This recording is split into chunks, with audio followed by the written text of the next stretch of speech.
All right, we're gonna start up here at the tongue of your unit.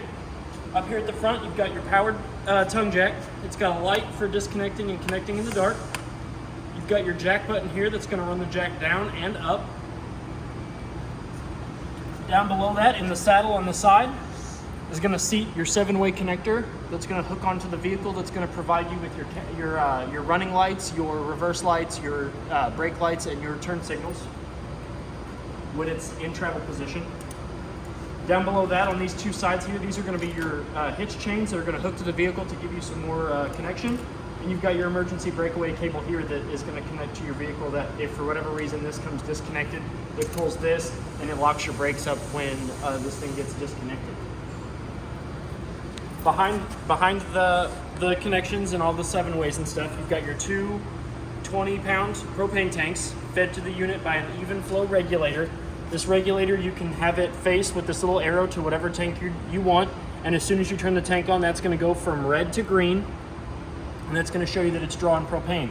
If it goes to red when you've got it on the designated tank, you're just going to spin it over, open the tank, and it's going to draw from the other tank, and you can take the empty one off and take it into your fill station or whatever.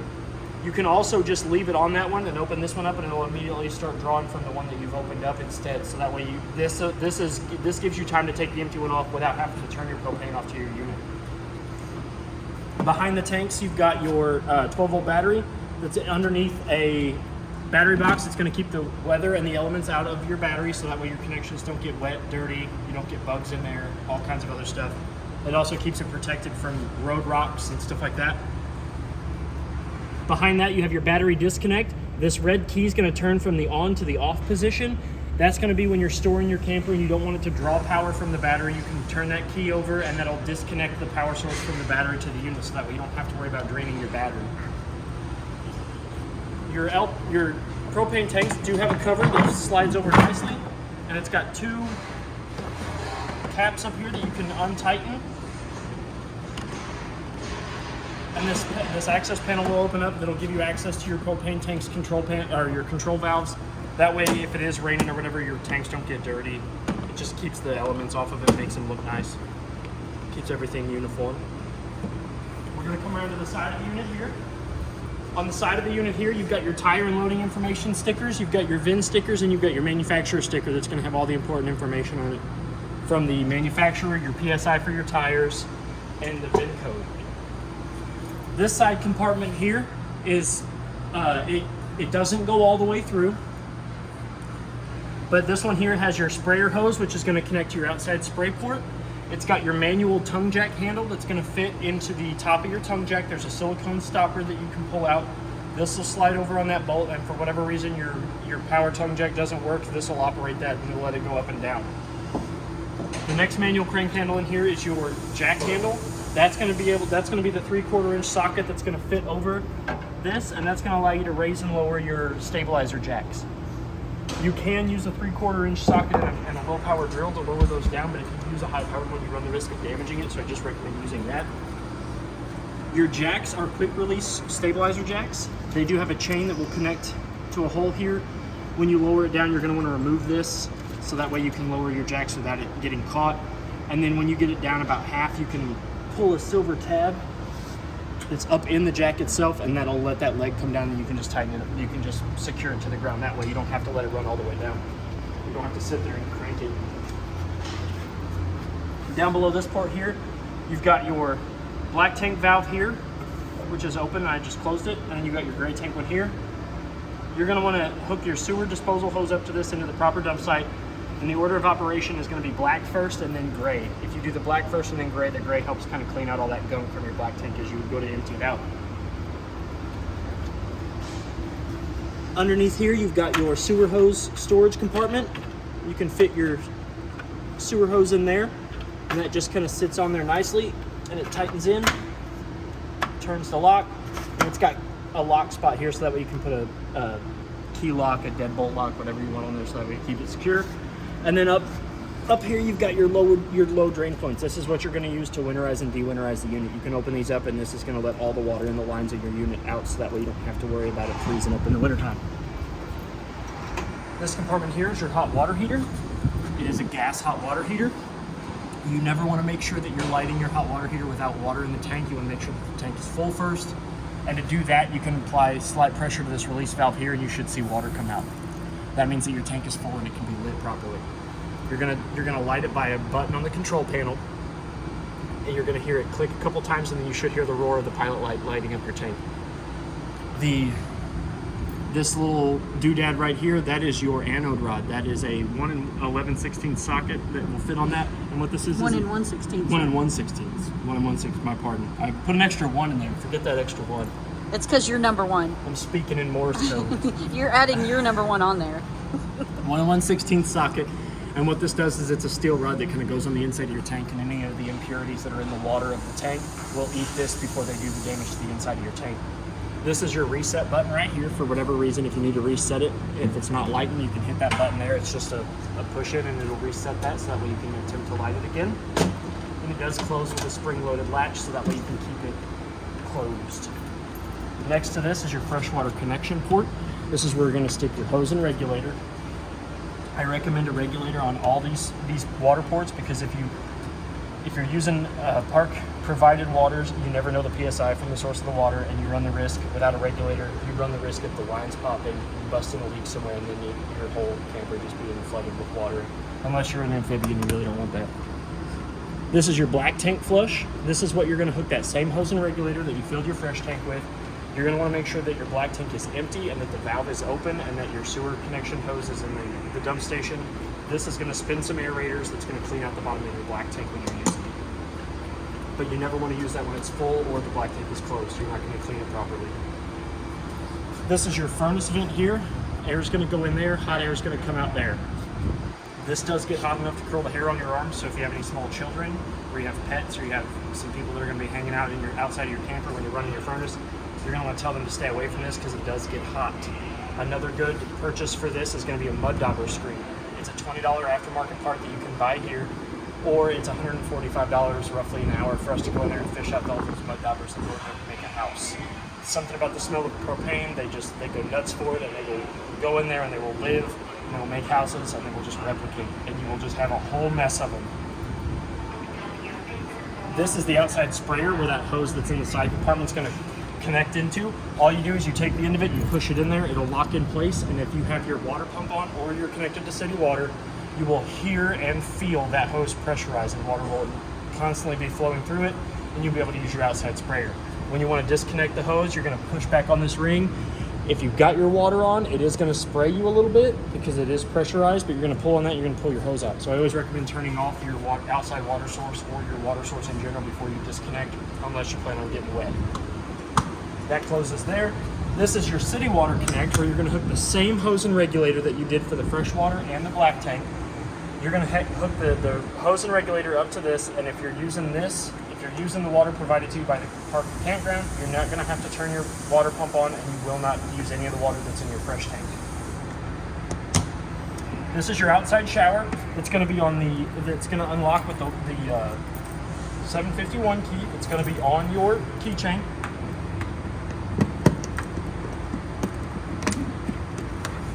We're going to open that up. You have hot on your left and cold on your right, and it does have a hose that comes out, and it does coil up nicely around the faucets themselves, and it does have a little thing here that you can put the shower head in, so if you need to wash your feet and you don't want to get your feet dirty, you can do that.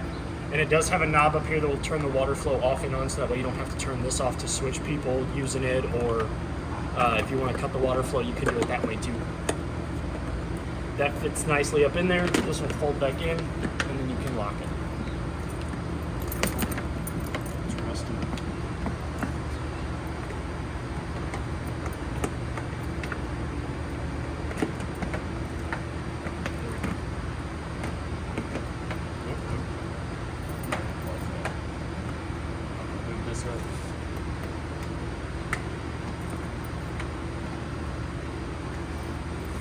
You do have your 50 amp power cord here. It's a 50 amp 36 foot power cord. To connect it to your unit, you're gonna push it in, you're gonna give it a quarter turn, and you're gonna spin this black nut here. What this does is, this is gonna create the watertight and element tight seal, so that way no dirt, no critters, no water gets into your power supply and causes a short somewhere in your unit. To unplug it, you're going to make sure that it comes all the way back and connects to these wings, and then you're going to give it that quarter turn. You're going to unplug it. When you don't have the unit plugged in, you want to make sure that this cap is down over the outlet, and that will also keep the water, the critters, and the dirt out of your outlet, so that way you have a solid and secure connection when you unplug your unit in. Your tires on your unit have been, the lugs on them have been torqued to 100 foot-pounds, and the PSI, which is, I'm going to show you where it's at, is going to be right here in the parentheses. It's going to say 65 PSI cold. You're always going to want to go with the 65. You're always going to go with what the tire says or the sticker says on your loading information and your tire information on there. You never want to go any higher than that, and you really never want to go any lower than 60 PSI on those. But they have been torqued and they've been checked for PSI, so they are all road ready. This little outlet here is going to be your park provided cable or satellite coaxial port. If they are providing you with those services, you can hook your coaxial cord from this outlet to theirs, and that will provide your unit with the services provided by the campground or park that you're staying at. This vent here is, there's one on the opposite side of the unit on the higher up. What this does is you can create a flow going this direction or the other direction by opening up one. They're omnidirectional. It can open up this way or it can open up that way, and you want to mirror that if you're hauling anything in here that you've recently used. That creates an airflow to let that smell of the gasoline and the fuel, everything else like that that's in the toy that you're hauling out of the units. That way it doesn't build up inside your unit. You're prepped for a lippert. Oh, yep. You're prepped for the on-the-go ladder receiver. That's gonna have your. That's gonna be able to hook your lippert ladder onto it, and it's gonna telescope down, and you can get ease of access to your roof that way. So we're gonna come back here. This is gonna be the hatch door that you're gonna use when you want to load and unload your toy or make your porch. So you're gonna lift up on the handle. You're gonna come over here. You're gonna lift up on this one. You're gonna give it a slight tug. Yeah, you got to turn it. Turn it. I think they turn this way. Yep. You can lower this down. You don't have to worry about it touching the ground. It's going to lay flat like that. If you want to create this into a ramp, you can undo these here, and then you can undo these and this will fall flat so you can get your vehicle in and out of the unit. Or you can undo the ones up there. You can undo them up there too, which might be a little easier. When we're up here, this does have a porch that swings out. So you're gonna just kind of lift up on this just barely, because it does have feet and wheels on it. And then you've got some connection ports right there that when you're ready to make this into the porch, you just slide them in. Put a little force behind it. Oh, I'm probably on it. Yeah, there you go. And this one does the same thing. It locks kind of in place, creates you a nice little porch, and then you've got one on this side too. It does have caster wheels on it, so you don't have to worry about it.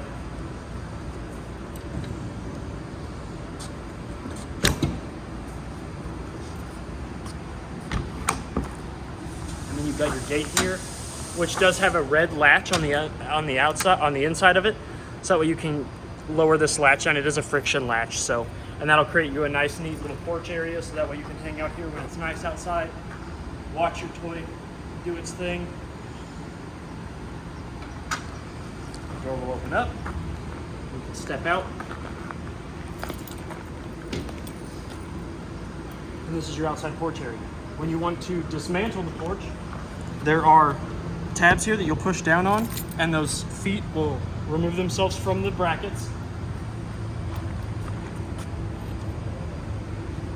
And then you'll fold this back in.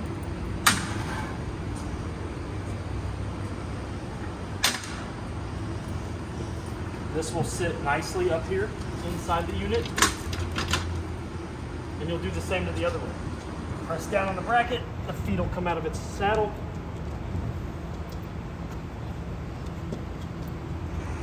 You'll fold these inward.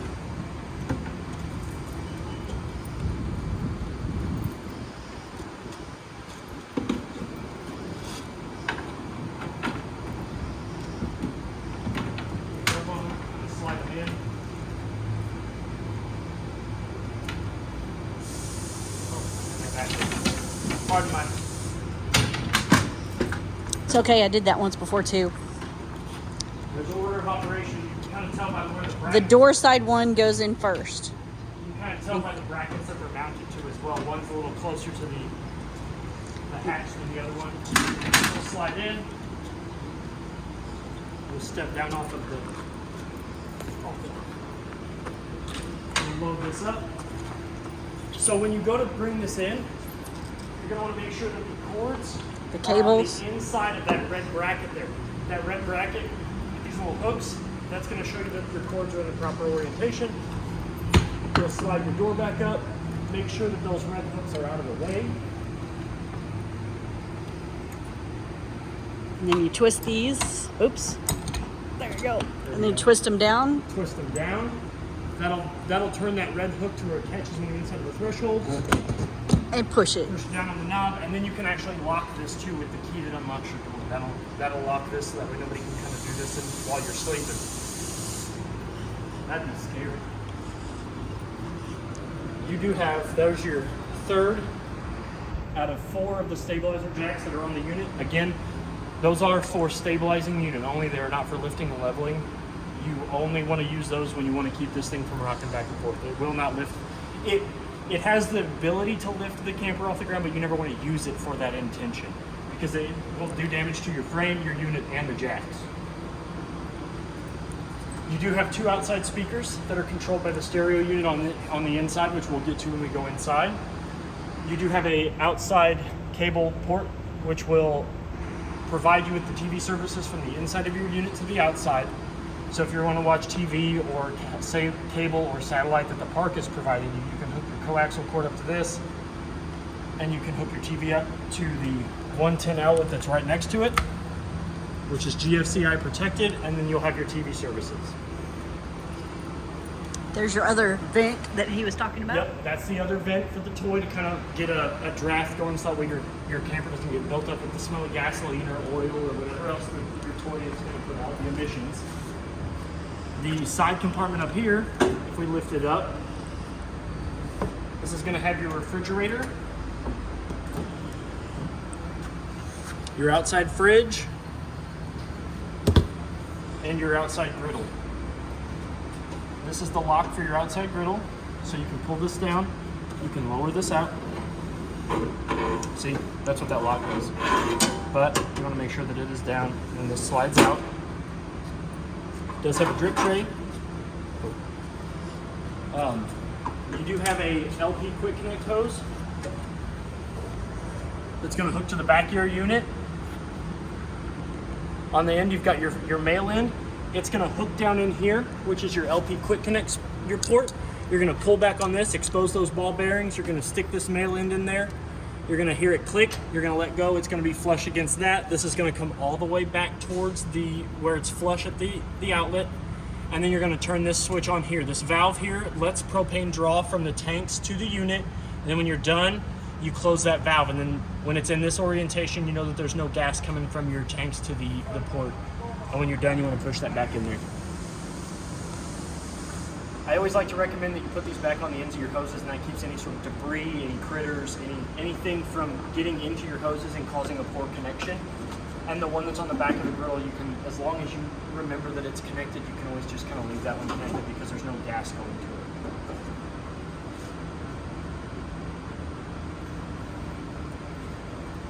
And then this bag here, I'm going to put these in your user's manual before you can pick this up. This is the feet for the griddle, so that way if you do run to remove it from this and put it somewhere else, you'll have the access to do that. You'll have feet on it. This lock here is going to be the same 751 key that unlocks your outside shower. And then to close that, you just close those little silver latches. So the next thing we're going to go over is your entry steps. We're gonna pretend that we are pulling up to our destination. So we pull up, we unhook, and we lift these stairs up, and I'm going to show you the orientation of how we lift these down. So this is how you lock it. You'll notice that it doesn't. So we just pulled up to the campsite, we're ready to unhook, and I'm ready to go inside my camper. I'm going to make sure that, the first thing I'm going to do is make sure my door is all the way open, so that way I don't do any damage to the side of the door. I'll pull back on this blue handle. I'm going to pull the stairs down either on the handle or somewhere up top. It just depends on where's comfortable for you. Lower it down, and then I'm going to check to make sure that this black plate here is as close to the silver threshold as I can get it. The closer this black plate is to the silver threshold, more clearance, the bottom of my door is going to have to close properly, and it's not going to do damage to my door.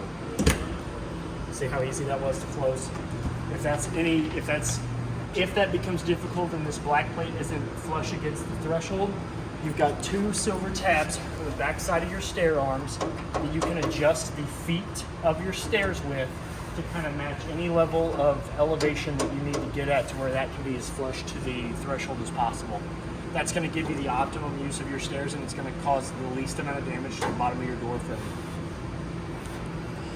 And you do have a handle that when you're in travel position will fold up against the unit. You always want to make sure that you fold this up so that way you're not driving on the highway and somebody takes this off with their tow mirrors or something else. So we're going to come up in the unit. The first of the 3 major safety features in your unit is your fire extinguisher. You do have a list of instructions here. It's going to give you your travel mode stuff, and it's going to give you some brief warnings on what to do and what not to do while you're traveling with this camper. This is going to be the handle for that vent on the side. What you're going to do is you're going to have to put a little bit of force behind it, but it does have several teeth. You pull and you can just slide it. So you pull, and then you just and then you can also go this way with it, and that'll pivot that vent depending on where you want to go with it. So as long as it's flat up against the unit, pull it outward, slide it to the right, it will open up on the right side. Typically, if you've got a toy and you're driving with the toy in it, you're going to want to have it opened up in this orientation, where this one's open, collecting the air, and then the other one open down in the bottom corner, letting the air out. And that's going to create an airflow that's going to take all of the fumes and the emissions from whatever vehicle you're hauling out of the unit. As we work our way around this direction, we're going to go from this side all the way back around, all the way up to the front. You've got friction shades, that's what I call them. They're going to pull, and you can leave them wherever you want them. They don't have to be either all the way open or all the way shut. This is a fire escape window, so you're going to pull this all the way out, and this whole window will push out, and you can get out in case of emergency. Below the window, you do have a GFCI protected 110 outlet. The GFCI protected 110 outlets are all going to be on the same circuit, so if one goes out, they're all going to go out, and that's kind of a safety feature to make sure that nothing gets shorted out. They are resettable by the outlet in the bathroom or on the circuit breaker. You do have a collapsible shelf here that when you're ready, it is in the up position now. All 3 of these are flat. When you're ready to push it in, you just kind of lift up and push in on the bracket. You want to make sure that it's lifted up because that lets the grooves come out of the little slot there. Make sure all of them are kind of already bent, and then this will collapse against the wall nicely for travel. You really don't want to leave this up when you're traveling because you run the risk of whatever toy is here doing damage to the wall. This is bolted to the wall, so if your toy kind of like jostles into it, it could rip it out of the wall, strip the holes out. 9 times out of 10, you just want to make sure that it is down when you're in travel position. You do have windows behind these button snaps. You can close these button snaps down and make sure that this will provide you with like a blackout. It's almost like a blackout curtain kind of thing. You have those on there, you don't have to worry about your windows. The next thing we're going to go over is your couch / bed / sitting / dinette area. This is the table that's going to sit. It's got collapsible legs that you can extend outward, and you can set it in the middle here, and it'll create a nice dinette-shaped booth. As you can see, it does have Velcro on either side, which you can match up with the Velcro here. You can lay this down in between these 2 supports here, and it will create a much larger bed. When you do that, I'm going to show you how the cushions work. So we'll move this table over here, because I'm going to show you how this one operates. They're mirrored, so whatever happens on this side can happen on this side as well. Your cushions are removable. They do have Velcro on the back that you can peel and stick to the wall in case you don't want this to go anywhere. When you have it in bed mode, the cushions are going to meet in the middle of the table, so that way it creates your 3rd cushion, and these back cushions can fall over in any orientation that you would like them to be in order to create the cushion for the last part of the bed. In order to bring these up so you can fit your toy into them, You can remove all of the cushions from either couch and they can go on the master bed for travel. What you're going to do is you're going to lift up on the bed. It's just on hinges. And there's a hook here for this elastic band that you can connect that elastic band to, and that's going to keep your bed slash seating area up in the upright position so you can fit your toy in here. The legs are collapsible. They've got a silver push button, and they go in 3 orientations. You can have them swing this way, you can have them swing this way, or you can have them out for the sitting slash bed. You push in on that silver tab and you just swing them in until they lock into the folded position. Once we do that, you're going to have ample room for your toy to fit in here. And these totes are stackable, so if you wish to just kind of stack them all on top of each other and get them out of the way, they do slide up out of the way to reveal your tow hook so you can secure your toy in there, along with the 2 that are up closer to the door and by the kitchen area. Both of the couch areas are the same way. You'll remove the cushions, you'll fold them up, you'll elastic them to the wall, and then you can fold the legs in.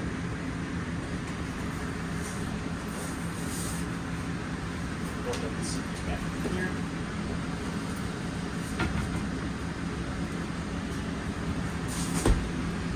You've got 2 of the same walls over here that are the same snap style window curtains. Your other vent to create the airflow is going to be down here in the corner. I don't know if you can see it down there. That's going to give you that's going to be your other vent valve to create that flow for when you're hauling your toy. Over here behind the privacy curtain, you do have a dual USB port outlet and another GFCI protected 110 outlet.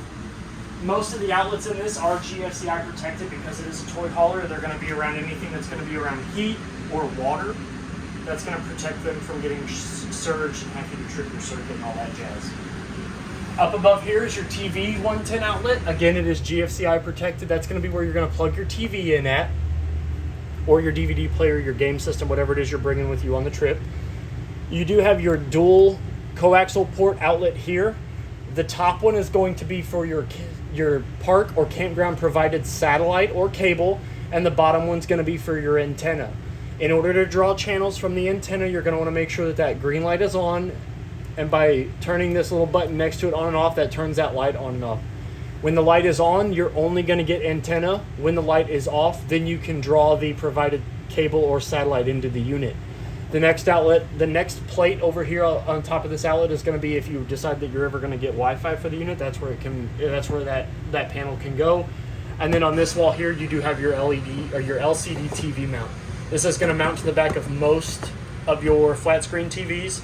There will be 4 holes. You just bolt that in, and then this just slides in and off of the mount. So you can take this off, mount it, and then you can take your TV, slide it on there, and that'll fit nicely there. This is going to be your secondary source of heat here. This is your Furion fireplace. The remote to it is also going to be in your owner's packet. The red button turns it off and on. The thermostat button will dictate through your temperatures. You've got low, high, and no heat. So you can have this on and provide no heat, just ambient light. Low is going to give you low amounts of heat. High is going to provide you with high heat. The up and down arrows allow you to manually adjust the temperature if that's what you want to do, so you can get it to where it's blowing mediocrely hot air. And then the light button, the flame button, will dictate your lights. You'll have several different options. As you can see, I'm changing it. It goes in increments of 5 all the way up to 95, so you can get it pretty hot in here. And the timer button will turn on your timer to indicate how often you want this thing to turn off and on. It goes in increments of 30 minutes, and then it goes to an hour, and then from 1 hour it goes all the way up to 5 hours. You can have that turn off and on in between those increments of time. So we're going to go ahead and turn it off. When you do turn it off after it has been blowing heat, it will continue to blow heat and air for a while. It goes into its cool down cycle, so you don't have to worry about it. It's not broken. It's going to blow air, and it's going to continue to blow heat until the heat element turns off and then the blower turns off. Down below it, you have pull-out storage drawers. This is going to be the packet where all your information is going to be. This is your tie down for the table if you want to do that, or safety tie downs for if you want to strap something down.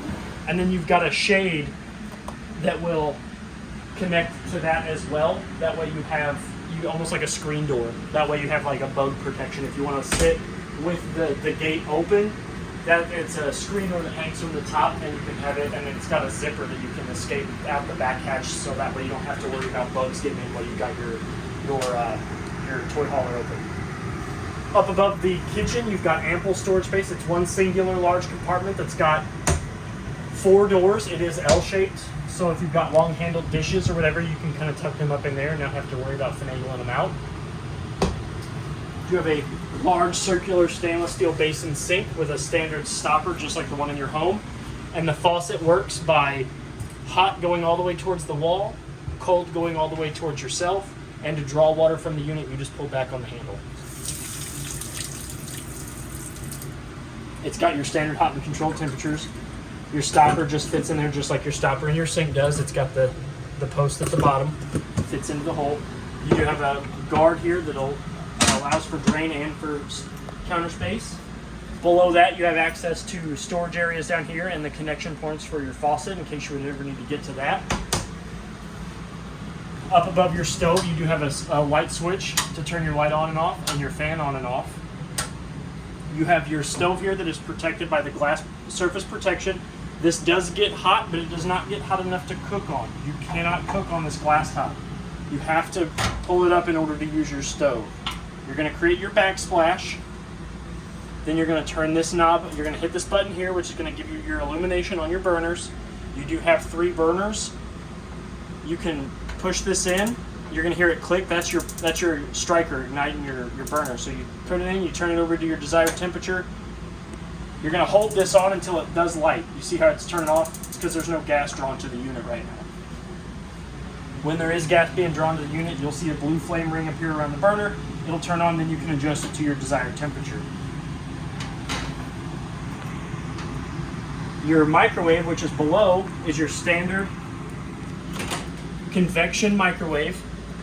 It's going to give you the option to roast things, cook things just like your standard microwave, but it also works like a convection microwave, like a microwave oven instead of just a regular microwave. So it does work like a microwave oven. You have 2 GFCI protected 110 outlets in the corner of your counter space. And then below that, you've got more counter space, and your water pump is underneath the panel on the bottom shelf there. That's where you're going to go to winterize and de-winterize your unit. Or you can just bring it to us here. The grated vent below the microwave is your furnace. That's going to be where it blows the exhaust air out and hot air out. So that's if you're standing over here and you got the furnace on, you will feel heat coming out the back side of that. You do have your Ever-Chill refrigerator and freezer combo, rather large refrigerator freezer combo. It's got dual temperature controls, one for the freezer and one for the fridge. The freezer is a knob and the refrigerator is an LED panel. You're going to hold that set button for 3 to 5 seconds. It's going to turn on. Then it's going to go to your desired temperature. With it showing 1 or 2 and 3 lights on, it shows you that is in the off position. I'm going to turn that on and get that ready for you so that way your refrigerator and freezer are good and cold when you come to pick it up. But the neat part about your refrigerator freezer combo is that say you're over here and you're cooking and you need to get something, you saw that I opened it from this side. Well, if I'm over here cooking and I need an ingredient from the refrigerator, I can hold the button on this side and the refrigerator opens from this side. Or if you've got people outside on a hot day like this and they come in and they want something to drink real quick, they can open it from that side. Very cool. I will warn you that if you hold both buttons at the same time, the whole door comes off the track. Not cool. So don't do that. You only want to hold one button at a time. A doorless refrigerator is not useful. Unless you're really hot. Right.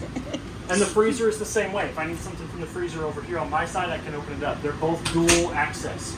But like I said, if you hold both buttons, the whole door comes off. Yeah, not cool. You don't want to do that. But you saw how easy it was. If it happens, it happens. You just put it back in the feet and let the handles go and it locks it back into place. We're going to come, before I get any further, I want to go over this. This is important. This is your air conditioner vent right here. These come down. They come off. It's that simple. The cleaner these filters are, the better your air conditioner is going to work. These are removable. They are washable. You can get them wet. You can get them soapy. You can clean them off. You can let them dry. You put them back up. I recommend checking these before every trip that you use using this camper. Especially in the warm season, You're going to want to make sure that these are clean because you're not going to want to get to your campsite and go, man, my air conditioner's not doing its job. I am sweating. Take these down and clean them. Along with your smoke detector, your fire extinguisher, and your LP detector, check those every 90 days. Check those every 3 months. That's the longest I would go without checking them. Check them every trip. I recommend checking them every trip. You're going to go out on a weekend, make sure that this stuff works before you go out because you never know when an accident's going to happen. Below, I forgot one drawer when I was going over cabinet space. Below the refrigerator, you have more storage. That's where I put my roaster pan and stuff like that. I like to cook. So we're going to come over into the hallway. I'm going to show you the brains of your unit. This whole wall here is the brain. You've got your control panel here. This is where you're going to show all of your accessories. The battery button here, you press that. That's going to show you your battery level using the LF, G, and C. As long as the unit is plugged in, though, all 4 lights are going to illuminate. If you want to check the status of your battery, unplug it from whatever source of power it is plugged into, and you can check that. It's going to give you your battery reading. Your fresh button is going to show you your fresh tank. It's going to read E 1/3, 2/3 full. Right now it's E because there's no water in your fresh tank. Black is going to be for your toilet. It's where your risky business is going to go. You're going to use the empty 1/3, 2/3 full. It's empty because there's no risky business right now. The gray tank is going to be your shower, your bathroom sink, and your kitchen sink. It's going to show empty 1/3, 2/3 full. Right now it's empty because I drained all the water out of it. The button underneath here, this first red button, is going to be your water pump. If you do not have a city water connection at the site that you're staying at and your fresh tank is full and you're going to draw water from your fresh tank, you're going to flip this button on. You're going to hear your lines begin to pressurize as that water pump is pushing water throughout your unit. It's going to stop that pressurization when they reach the proper pressure. When it gets to that way, the water pump's going to calm down. If there's air in the line or it's got a blockage somewhere, it's going to stay agitated and you're going to hear it thumping and bumping. You're going to want to let all the air out of your water fixtures. You turn them on, let them drain, let them run until they stop belching, burping, hissing, whatever it is they're doing until you get a steady water flow. Then your water pump should calm down. You've got a water heater. This is what you're going to flip on in order to light your hot water heater. When you flip that on, your DSI fault light's going to come on for about a minute. That's running gas from the tanks to the hot water heater. That light's going to go off after about a minute, and you're going to hear your hot water heater panel click a couple times. That's the pilot light starting to ignite underneath it. Once you hear that click a couple times and you hear the roar of the flame, your pilot light on your hot water heater is lit and you're ready to let it heat your water. For whatever reason it doesn't light, this light's going to come back on every 30 seconds. It's going to reignite, and it's going to turn that light off, and it's going to try to reignite. You're going to hear click, click, click, click, click, click, click. And if it doesn't light, this light's going to come back on. So that way you know that it isn't lit on the inside of your camper instead of having to go outside and check it. The next button here is your tank heaters. This unit is equipped with tank heaters. They are not an alternative to a hot water heater. They only keep your water above freezing. So in the summertime, there is really no reason to use it. If you're going to use this thing in the wintertime, I would recommend that because this also keeps your fresh tank lines from freezing and it keeps the water from getting below freezing temperature. It will not heat it to the point of having hot water. It is not an alternative. This next button here is going to be your interior lights. If I click this button, all of the manual lights inside your unit that are on are going to turn off. And if I click it on, all of them that are in the on position are going to turn on. They are all manual and they do have a center push button that will turn them all off. First troubleshooting, if you come in here and you turn this switch on and one of those lights does not come on, please make sure that it is in the on position because that is the only way that the switch is going to learn how to turn these on and off. This next button here is going to be your awning lights, which is going to run that strip of LEDs underneath your awning. There should be a white line of LEDs that run across the bottom side of your awning, and that's going to provide you light when your awning is on. If we turn that off, they're going to go off. This is going to be the switch that's going to power your awning. If I hold down on it, it's going to come in, which it's in all the way now. But if I hold the up arrow, your awning's going to come out.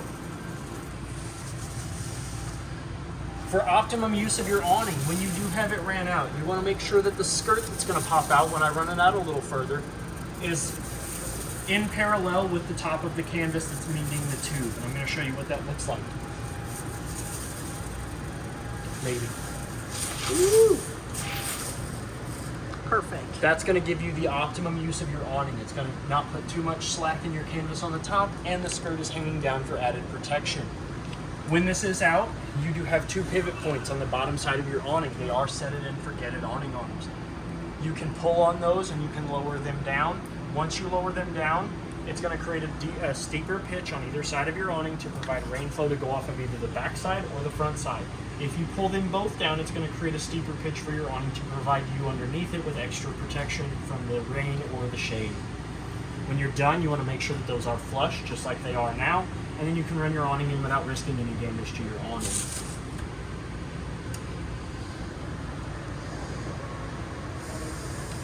The awning is one of the most expensive repairs on a unit.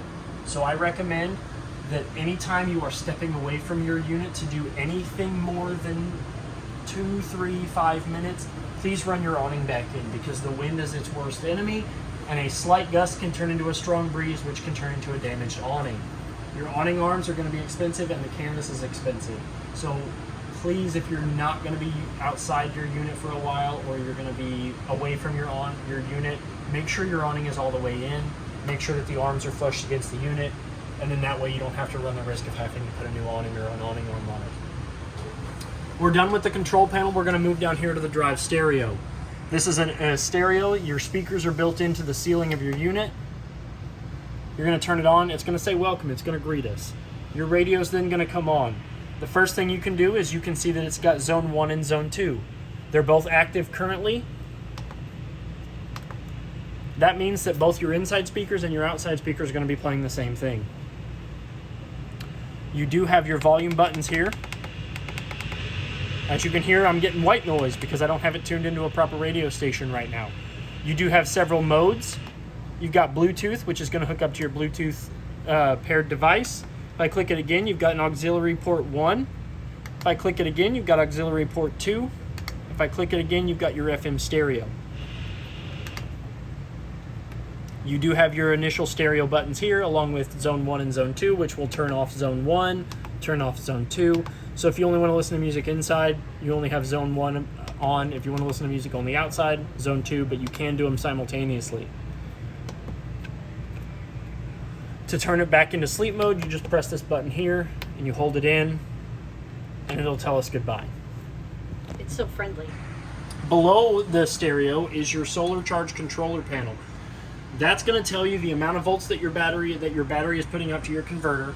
It's going to tell you the temperature of the panels on the roof, and it's going to tell you the voltage that's going from the solar panels to the battery. This is going to charge your battery when your battery is not being used. So like right now with the unit being plugged in and it being inside, it's not getting very much juice from the solar panels, but it still is getting juice, and it is still keeping your battery maintained. To view the difference between the amps and the volts, you can hit this button here, and this will tell you the battery type. So it is telling us that the battery is full, and this light is also going to give you a good indication of that the battery is full. The red light here is showing you that it is drawing some solar, and the blue light here is showing you that it is providing the battery some power. All of this is also in the paperwork in your user's manual, so if you ever have any questions about this and you don't feel like calling anybody about it, you can refer to the paperwork in your user's manual, or you can give us a call here. So we're going to step into your bathroom next. First thing we're going to go over is the two switches here. This first one is going to turn on your bathroom light. Again, this light has to be in the on position for the light switch to work. As you can see, I just turned it off manually. Only the one above me comes on. If I turn it back on and I flip that switch again, both of them operate. The next button next to it turns on your risky business fan above the toilet. The fan is powered by the switch, but in order to open up the vent, you have to pull down just gingerly on the handle, and you can adjust the teeth to any of these grooves, and that'll give you various openings. If it is raining, there is nothing above this screen that's going to keep the elements out. So if you are in here and you're doing your business and you've had too much barbecue, you're probably not going to want to open this all the way up if it's raining. But if it's not raining and it's beautiful like today and you're doing your business and it gets really risky in here, you can open it up all the way. That fan is going to draw air out, but you never want to operate your fan for too long with the vent closed, because what that's going to do is that's going to draw in all of that hot air. It's just going to recirculate that, and you run the risk of your motor and the fan burning up. You do have a 110 outlet right here on the wall. that's protected by the same GFCI circuit. Again, any of them that are around sources of water or heat are going to be GFCI protected. In the sink, you do have a friction stopper that just sets in there. You kind of push it down in there. Just like your faucet in the kitchen, you've got hot on the left, cold on the right, and to draw water from the unit, you just lift up on the handle. You just make the little robot tilt and look at you. You do have your safety backed mirror here, so you don't have to worry about it shattering. You do have 3 storage wall shelves here for your beauty care products, your shampoo, your conditioner, whatever else you want to put there, your throw pillows. Under here you have storage underneath the sink for more towels, more beauty products, more hygiene products.